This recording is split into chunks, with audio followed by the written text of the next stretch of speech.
नमस्कार एंड राम राम सभी को। तो आज हम क्लास 10th के लिए एक्सरसाइज 1.1 स्टार्ट कर रहे हैं। ठीक, सबसे पहला क्वेश्चन है कि निम्नलिखित संख्याओं को अभाज्य गुणनखंडों के रूप में व्यक्त कीजिए। तो क्या करना है, इनको अभाज्य गुणनखंडों के रूप में व्यक्त करना है। सबसे पहला क्वेश्चन है और इसके बहुत सारे पार्ट्स भी हैं। ठीक है ना। सबसे पहला है, पहले क्वेश्चन में ए नंबर है, इसमें 945, इसको हमें अभाज्य गुणनखंडों के रूप में लिखना है। तो सबसे पहले हमें इसके गुणनखंड करने होंगे। आपने गुणनखंड करना ऐसे सीखा होगा, 9th में भी सीखा होगा, 8th में भी। ठीक है ना। तो इसको काटते हैं, पहले 3 से काटेंगे। 3 त्रिक के 9, 3 एकम 3, 3 पंजे 15। फिर 3 से काटेंगे, 3 एकम 3 और 3 पंजे 15। फिर 3 से 3 5, अब 5 से काटेंगे 7 बार, फिर 7 से काटेंगे 1 बार। ठीक, इस तरीके से इसको अभाज्य गुणनखंडों के रूप में पहले लिखेंगे। ठीक है ना। तो हमें करना कैसे, ये तो हमारा रफ वर्क है। इतना कैसा है, रफ वर्क है। तो 3 इंटू 3 इंटू 3 इंटू 5 इंटू 7।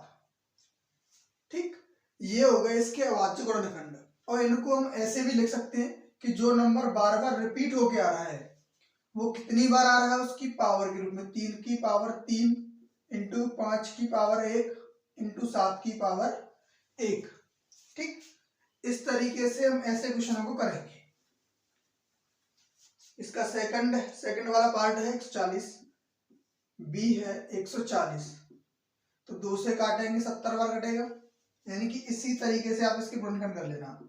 140 के 2 से काटोगे 70 बार, फिर 2 से 35, अब 5 से, फिर 7 से। तो 2 इंटू 2 इंटू 5 इंटू 7, यानी 2 की पावर 2 इंटू 5 की पावर 1 इंटू 7 की पावर 1। इस तरीके से इसको हम अभाज्य गुणनखंडों के रूप में लिख सकेंगे। इसका सी है, थर्ड सी पार्ट, वो है 156। 156 के भी हम ऐसे ही गुणनखंड करेंगे।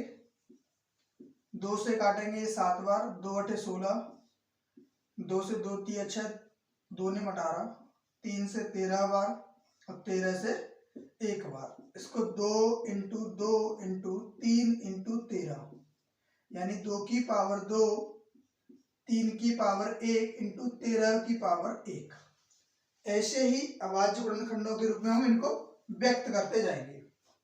नेक्स्ट डी पार्ट है इसका 650।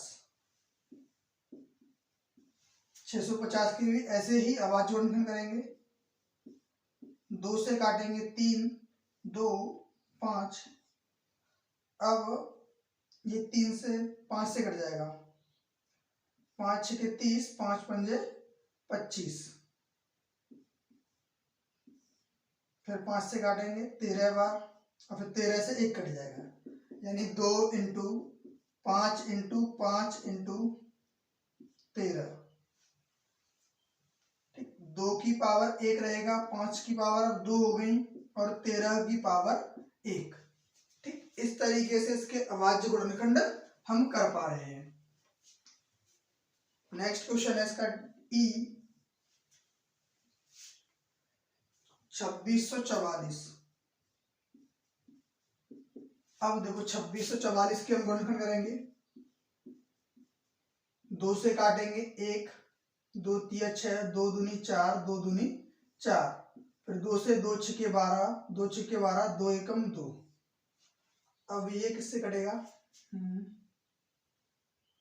3 से कटेगा नहीं, 5 से भी नहीं कटेगा, 7 से नहीं कटेगा। ठीक, देखो 661 जो है अभाज्य संख्या है, तो ये 661 से ही कटेगा और किसी से नहीं कटेगा, एक बार। ठीक, तो इसके गुणनखंड क्या होंगे, 2 इंटू 2 इंटू 661, यानी 2 की पावर 2 इंटू 661 की पावर 1। ठीक, नेक्स्ट है एफ है 7325।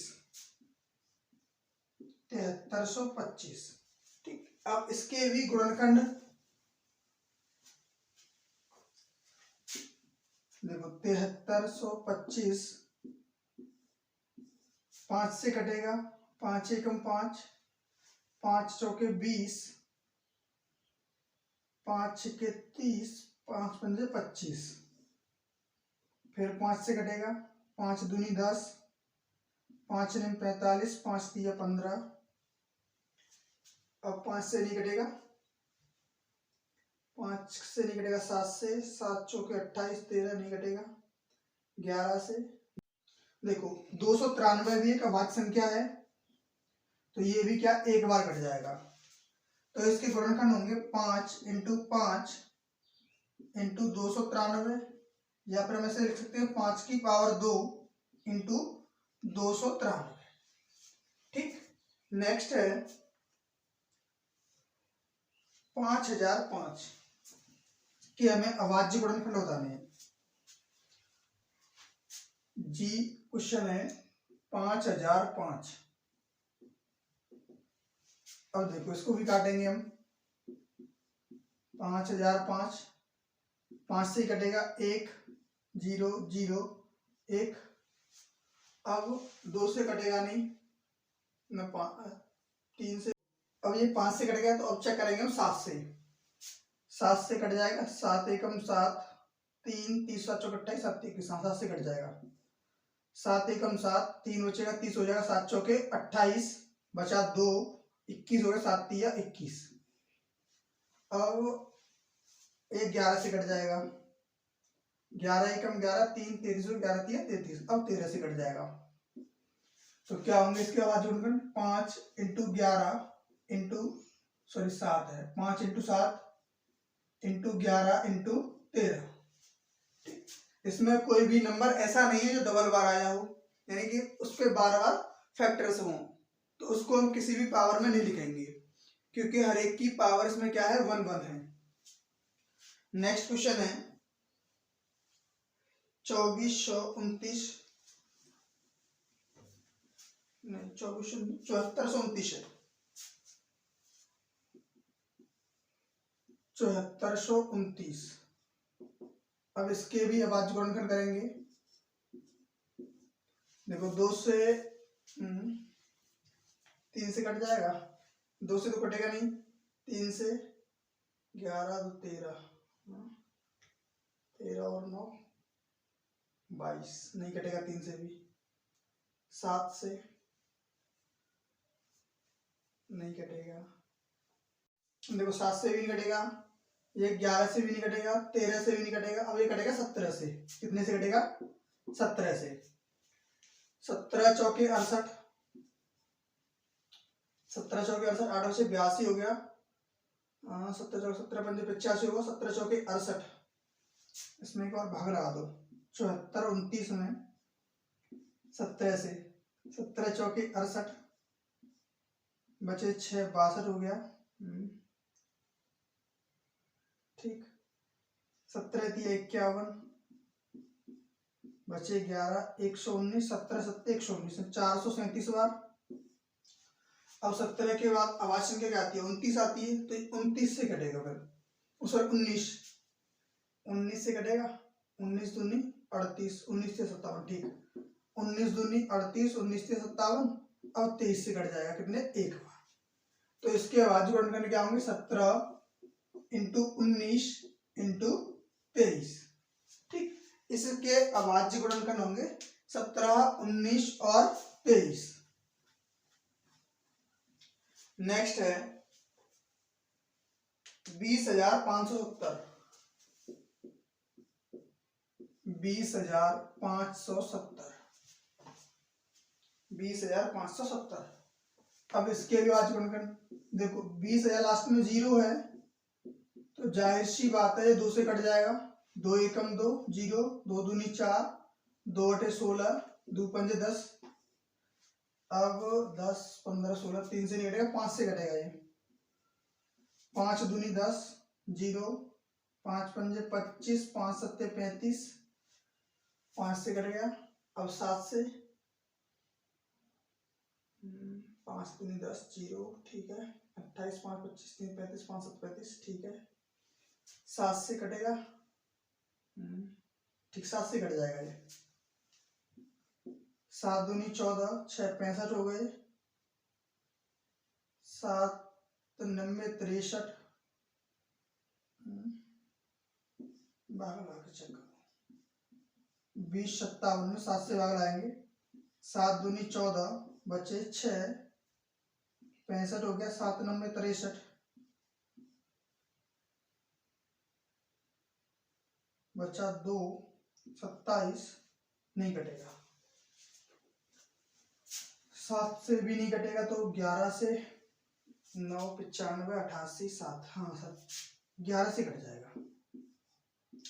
2057 में 11 से वाला 11 एकम 11, बच्चे 9 95 हो गया, 11 8 88, बच्चे 7 77 हो गया, 11 7 77 यानी 187 बार कट गए 11 से, 187 बार। फिर 11 से कट जाएगा, 11 एकम 11, 11 7 77, अब कटेगा 17 से। तो इसके आवाज जोड़ने का होंगे 2 इंटू 5 इंटू 11 इंटू 11 इंटू 17, यानी 2 इंटू 5 इंटू 11 की पावर 2 इंटू 17। तो मेनली आपको यह है कि अभाज्य गुणनखंडों के लिए आपको अच्छे से भाग और इसके विभाज्यता के नियम भी आने चाहिए। और अगर आपको ये हो कि विभाज्यता के नियम भी मैं आपको बता दूं तो आप कमेंट करके बताएं, ठीक। देखो बच्चों, 8,74,944 के हम गुणनखंड करेंगे। 8,74,944 के सबसे पहले हम 2 से काटेंगे इसको, 2 चौके 8, 2 तिया 6, 2 सत्ते 14, 2 चौके 8, 2 सत्ते 14, 2 दूनी 4, अगेन 2 से, 2 1 दूनी 4, 2 एकम 2, 2 अटे 16, 2 सत्ते 14, 2 तिया 6, 2 छिक्के 12, फिर 2 से करेंगे, 2 एकम 2 0, 2 निम 18, 2 तिया 6, 2 छिक्के 12, 2 अटे 16, अगेन 2 से, 2 पंजे 10, 2 चौके 8, 2 छिक्के 12, 2 अटे 16, 2 चौके 8, 2 से, 2 दूनी 4, 2 सत्ते 14, 2 तिया 6, 2 चौके 8, 2 दूनी 4, फिर 2 से करेंगे, 2 एकम 2, 2 तिया 6, 2 छिक्के 12, 2 सत्ते 14, 2 एकम 2। अब देखो ये 2 के बाद 3 से कट जाएगा, कट जाएगा। 3 से काटेंगे, 3 चौके 12, 3 पंजे 15, 3 पंजे 15, 3 सत्ते 21, फिर 3 से काटेंगे, 3 से ही कट जाएगा। 3 एकम 3, 3 पंजे 15, 3 एकम 3, 3 निम 27, अब 3 से कटेगा नहीं, अब नहीं कटेगा। तो अब देखेंगे 7 से, 7 से काटेंगे,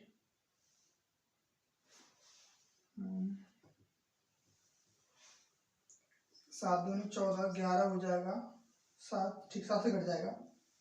7 दूनी 14, 11 7 एकम 7, 7 सत्ते 49।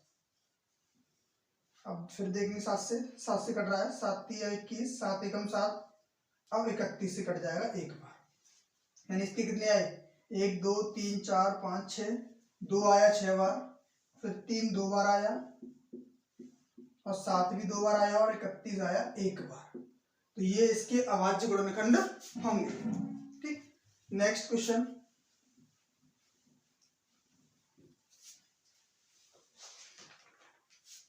नेक्स्ट क्वेश्चन है 3825 के, 3825 के हमें अभाज्य गुणनखंड करने हैं। तो 3825 के करेंगे तो पहले 3 से काटेंगे, 3 से कट जाएगा, कट जाएगा। 3 एकम 3, 3 दूनी 6, 3 सत्ते 21, 3 पंजे 15, फिर 3 से 3 चौके 12, 3 दूनी 6, 3 पंजे 15, अब 3 से नहीं कटेगा, 5 से काटेंगे, 5 अट्टे 40, 5 पंजे 25, फिर 5 से काटेंगे 17 बार और 17 से कट जाएगा एक बार, 3 2 बार आया और 5 भी 2 बार आया और 17 आया एक बार। तो इस तरीके से हम इनको अभाज्य गुणनखंड इनके करते हैं। ठीक है, तो क्वेश्चन नंबर 1 कंप्लीट हुआ। अब नेक्स्ट है क्वेश्चन नंबर 2।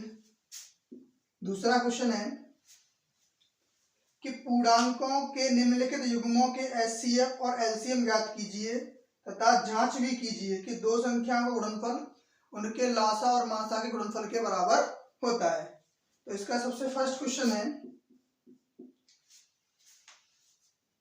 26 और 91।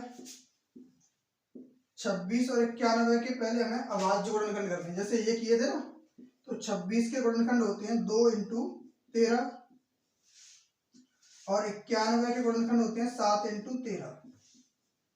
अगर हम इसका एचसीएफ निकालते हैं तो एचसीएफ होता है दोनों में कॉमन पार्ट कितना है 13। और अगर एलसीएम निकालते हैं तो दोनों में कॉमन पार्ट यानी दोनों में एक जैसा कौन सा है, और उसके बाद जो बचा हुआ है उसको भी लेते हैं 2 × 7। तो 13 और 14 का गुणा करेंगे 13 × 14, 13 चौके 52, 5 13 5 18 यानी 182 इसका आएगा एलसीएम। अब उसने प्रूफ भी करवाया है क्या कि एलसीएम और एचसीएफ का गुणा करो और पहली संख्या और दूसरी संख्या गुणा करो। अगर ये दोनों बराबर आते हैं तो ये सही है, इसकी जांच है। ठीक, एलसीएम है 13 × 182 बराबर 26 × 91।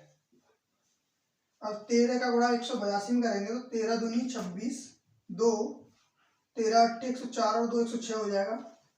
10 13 और 10 23 बराबर 26 से कम 26 और 26 90